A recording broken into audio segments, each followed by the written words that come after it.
Have you ever used Snapchat? I use it all the time, yes. Have you ever sent a picture of your penis to someone on Snapchat? I have not, actually. I've never used it. I just feel like I am too old. There's a certain age where it feels like... You're not too old to use it. I'm not taking a picture of my penis, though, under any circumstances. Neither And almost we're glad anybody for else that. who uses Snapchat. Really? Really? I just assumed that's all that was going on there. No. What else? What is actually going on Snapchat? I'll be glad to tackle this. So there was, when we were doing our evaluation process about a year and a half ago, we talked to a lot of kids, and I think we were talking to Mitch's kids who said, you know, for us, Facebook is like LinkedIn to you. Like your ability for, like, think about whether you would go on LinkedIn and take a photo and say, hey, I'm in Berlin. You probably wouldn't. Like, you'd be worried what that might look like. And for kids, the internet's, you know, increasingly become a place that you can't share, that you can't have fun, that you can't socialize in the way that you want to. And I think that's really the essence of Snapchat is it's a platform where they can communicate and have fun without any anxiety about the permanence.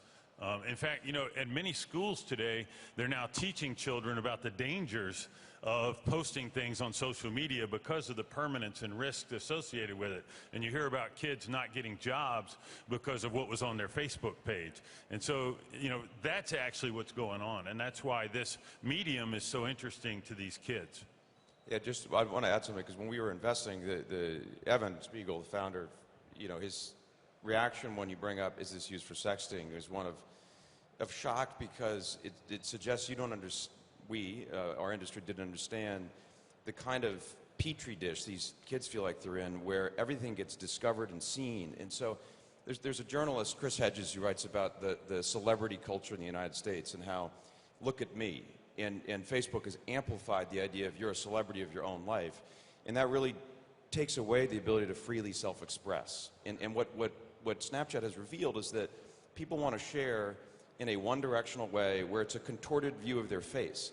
There's no judgment. And it's very similar to the kinds of things you'd see in an improv class. At the beginning of an improv class, people make funny faces and funny noises so they can just be themselves. And this is a technology in an era of, you know, hyper-transparency, which is, of course, in the press today about, you know, our government in this country, that puts the user back in control of who sees what.